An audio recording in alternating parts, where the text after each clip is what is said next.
Assalamualaikum warahmatullahi wabarakatuh. Selamat siang para netizen di mana saja Anda berada. Salam opini rakyat. Topik pahitnya adalah kenyataan bahwa mayoritas orang Indonesia bodoh, low IQ. Ini bukan opini, ini bukan apa menurut saya. Kamu Google aja average IQ orang Indonesia. Googlein aja. Angka yang muncul 78, kalau nggak salah 48. Angka terendah di seluruh Asia Tenggara. Angka paling rendah. Nah, kenapa bisa seperti begitu? Serius, ini real question. Bukan karena orang Indonesia malas, tapi harus melihat dari sisi yang lain. Harus dikontras sekarang. Kontras dengan apa? Kamu sekarang coba Google. Kan udah Google. Average IQ orang Indonesia 78. Sekarang Google daftar orang terkaya di Indonesia. Nanti keluar di Wikipedia.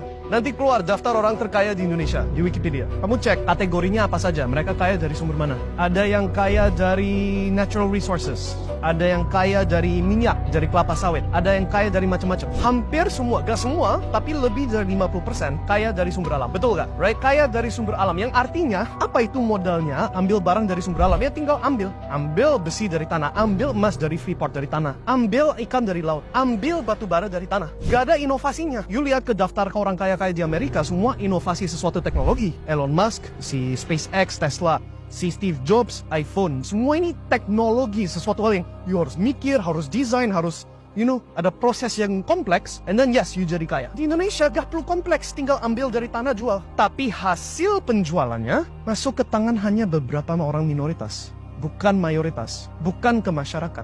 Nah, gimana caranya bisa meneruskan itu? Pastikan orang Indonesia bodoh, betul gak? Contoh, kemarin itu aku bukan kemarin sih, beberapa tahun yang lalu. Aku ke daerah di Kalimantan, aku gak perlu sebutin persis kota yang mana. Dan aku lihat dari pesawat, tanahnya itu bolong semua. Kayak ada banyak pohon, terus bolong pasir. Di mana-mana, right? Terus di kotanya sendiri ada sungai besar. Dan di sungai besar ini 24 jam tanpa istirahat ada kapal gede-gede semua. Kayak kereta, tapi keretanya isinya kapal semua. Dan di setiap kapal tumpukan 3 gunung batu bara, right? Tumpukan 3 gunung batu bara non-stop 24 jam. Dan semua batu bara ini, semua hasil penjualan batu bara ini yang dijual kemana-mana, ke Cina, ke I don't know where exactly, tapi pastinya ke orang yang bukan Indonesia, larinya ke satu orang. Orang lokalnya tahu siapa itu orangnya. Rumahnya gede, kontrol semuanya, right? One person. How do they do that? Ya pastikan masyarakat bodoh. Sehingga gak pernah mikirin bahwa kekayaan dari tanah dan sumber alam Indonesia boleh diambil cuma beberapa orang saja. Kamu lihat ke negara seperti Qatar, lihat ke negara seperti Saudi Arabia, kekayaan minyak dari negara tersebut dibagi, ya seberapa adil subjektif. Tapi lihat Ferrari dan Lamborghini di pinggir jalan umum, betul gak? Orang Arab terkenal kaya-kaya semua, betul gak? Terus kenapa orang Indonesia gak rata-rata kaya semua? Ada 300 juta jiwa. Nah, ada argumen, karena saking banyak penduduknya gak bisa bagi segitu banyak. Tapi I tell you what, setidaknya pilihannya bukan cuma UMR, susah dapat tahu tempe setiap bulan. Harusnya lebih dari itu kan? Betul gak? Dan kalau kamu terima keadaan ini, gak merubah apapun, terima bahwa kamu harus struggling, harus susah-susah hanya untuk dapat hal receh. Bukan sesuatu hal yang decent. Ya itulah yang dimaksud pastikan masyarakat bodoh. Sorry to say, ini aku bukan maksud, kalau aku bisa membahas topik ini tanpa menyinggung siapapun, aku pasti bentuk kata-katanya beda lagi. Tapi ini gak ada cara lain, aku harus omongin pahit-pahitnya. Kamu dibodohin. IQ 78 guys, paham ya? Kalau masyarakat Indonesia, bukan negara Indonesia, kalau negara Indonesia pasti maju terus. Tapi who is negara? Siapa itu negara? It's not orang UMR. I tell you that. Negara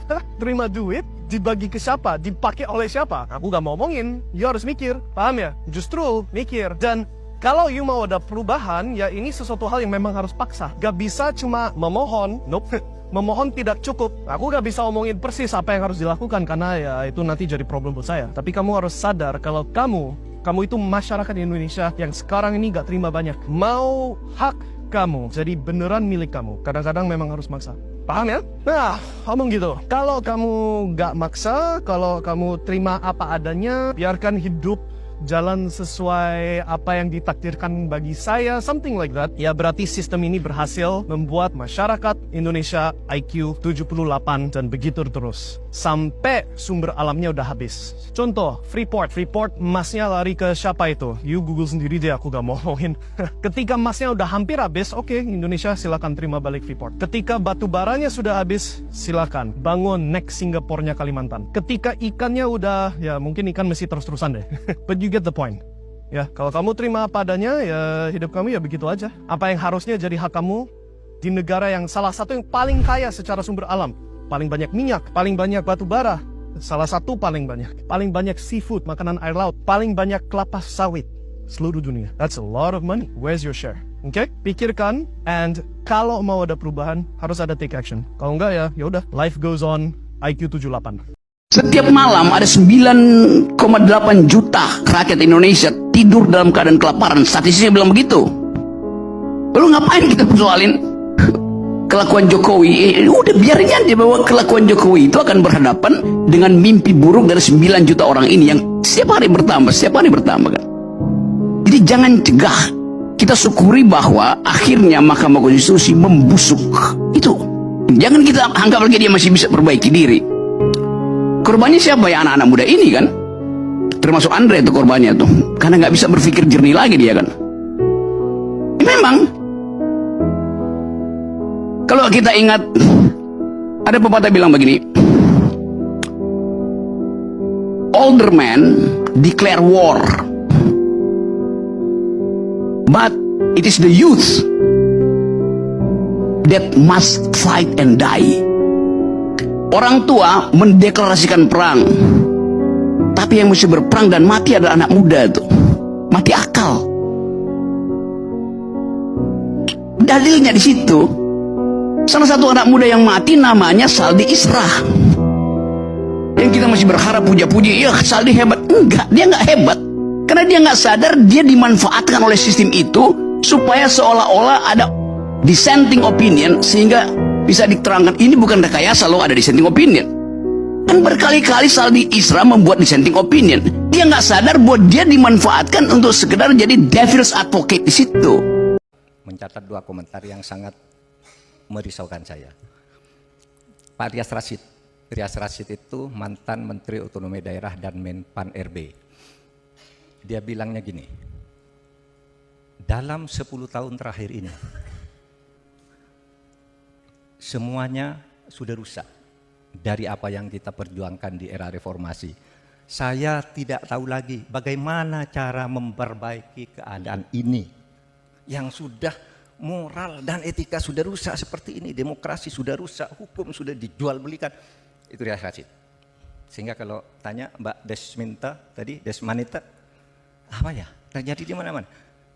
Kemarin 2 hari lalu, Ikrar Nokasung Sabakti juga berceramah di Jogja. Apa isinya?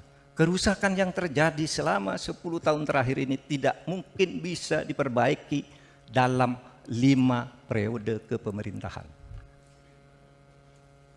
Ada, di berita-berita ada, Rias Rashid di berita ada. Saudara, memang udah parah ini. Oleh sebab itu mari kita sadari bersama, bukan dendam kepada seseorang, tapi ini cintai negara ini dengan sepenuh hati. Karena kita cinta kepada negara ini, keluarga saya cinta kepada negara, keluarga Pak Sukiti, Pak ini. Bisa jadi profesor, bisa anaknya sekolah di Amerika, dia sekolah di Amerika. Karena apa? Karena Indonesia ini kaya raya. Indonesia ini kalau merdeka orangnya sudah maju. Oleh sebab itu jangan dikorupsi-korupsi. Korupsi-korupsi itu melanggar hak rakyat seluruhnya. Moral, akhlak itu harus diperbaiki semuanya. Bukan saya, kalau saya udah selesai. Jangan Anda tanya saya, Bapak sholat. Misalnya ya, bayar zakat, bayar, ngembalikan gratifikasi, kembalikan. Paling rajin nih ngembalikan gratifikasi, tanya ke KPK. Siapa pejabat yang paling rajin mengembalikan gratifikasi? Kan ada catatannya di sana. Tapi saya bicara sistem loh, bukan bicara soal saya tidak bisa memperbaiki pengadilan. Gimana saya bisa memperbaiki pengadilan? Saya bukan ketua Mahkamah Agung. Gimana saya bisa memperbaiki DPR? Saya bukan ketua DPR, bukan ketua partai. Seorang warga negara asing asal Cina inisial YH lakukan aksi penambangan emas ilegal di Kabupaten Ketapang, Kalimantan Barat. Dari hasil penyelidikan, volume batuan biji emas yang tergali sebanyak 2.687,4 meter kubik dari 2 lokasi. Pelaku ini beraksi dengan gali lubang tambang lalu melakukan pemurnian. Hasil emas itu kemudian dibawa keluar dari terowongan dan dijual dalam bentuk biji atau bulion emas. Akibat pertambangan emas tanpa izin ini, negara alami kerugian. Nilainya fantastis, yakni capai 1.020 triliun rupiah. Jumlah itu berasal dari hilangnya cadangan emas sebanyak 774,27 kg dan perak sebanyak 937,7 kg. Tahu nggak kenapa di Jakarta dan Tangerang lagi banyak banget WNA cungko ilegal sekarang? Karena ada yang namanya modus rangkap jabatan. Modus rangkap jabatan ini yang bikin mereka berbondong-bondong rame-rame ke Indonesia sekarang. Jadi apa itu modus rangkap jabatan? Ini WNA punya kitas dari perusahaan A gitu ya, misalkan ya, dia dapat sponsor atau kitas dari perusahaan A lah gitu. Tapi diem-diem dia memiliki punya perusahaan B dan C di Indonesia ini gitu loh. Tapi kalau misalnya buat ngapa-ngapain, dia nunjukin si kitas dari perusahaan A itu. Nah ini dia peluang-peluang ini yang dipakai sama si WNA ilegal ini. Dan WNA ilegal ini sekarang di Jakarta katanya lagi sok jago banget, karena mereka ngerasa semuanya bisa disogok pakai duit. Katanya dia lagi diincer sama petugas, tapi katanya dia masih bisa nyari-nyari mobil Lexus. Dan mereka tuh sesama WNA tuh saling flexing gitu. Oh ini kemarin gue sogok ini berapa duit, ini gue sogok ini berapa duit, beres, kelar gitu. Sekarang mereka masih bisa sombong, tapi kita nggak tahu nanti kalau tiba-tiba ada penegasan dari atas, ada tindakan tegas dari atas, mereka semua kelabakan ini. Kadang-kadang nih mereka semena-mena punya karyawan asal pecah-pecatin orang, tapi nggak punya tanggung jawab, nggak kasih pesangon atau apalah gitu. Tabrak-tabrak aturan aja mereka gitu ya, semau-mau mereka. Oknum-oknum WNA Tiongkok yang bandel ini cuman bandel di Indonesia doang guys, tapi kalau di negara aslinya mereka taat sama hukum, mereka takut. Kenapa? Karena negaranya tegas. Gue berharap instansi terkait di sini adalah Polri dan imigrasi untuk menindak tegas oknum pemain rangkap jabatan ini. Negara kita punya aturan, negara kita punya undang-undang, mereka harus ikutin undang-undang kita lah Pak. Nggak bisa mereka seenaknya. Tolong bapak-bapak, mungkin kalau nanti nemuin kayak beginian, deportasi aja langsung Pak. Kita pun capek Pak, tiap hari liatin berita-berita oknum-oknum WNA ini makin gak bener di Indonesia. Nggak di Bali, nggak di Jakarta, nggak di Tangerang. Kemarin kita baru 17 Agustusan seneng-seneng,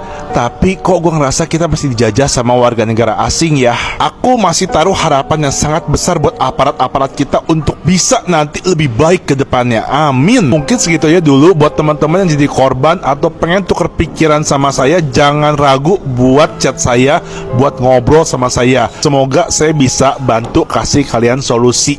Itu aja ya. Sobat netizen, apa pendapat Anda? Silahkan tulis di kolom komentar. Terima kasih telah menonton video ini sampai selesai. Salam hormat. Wassalamualaikum warahmatullahi wabarakatuh.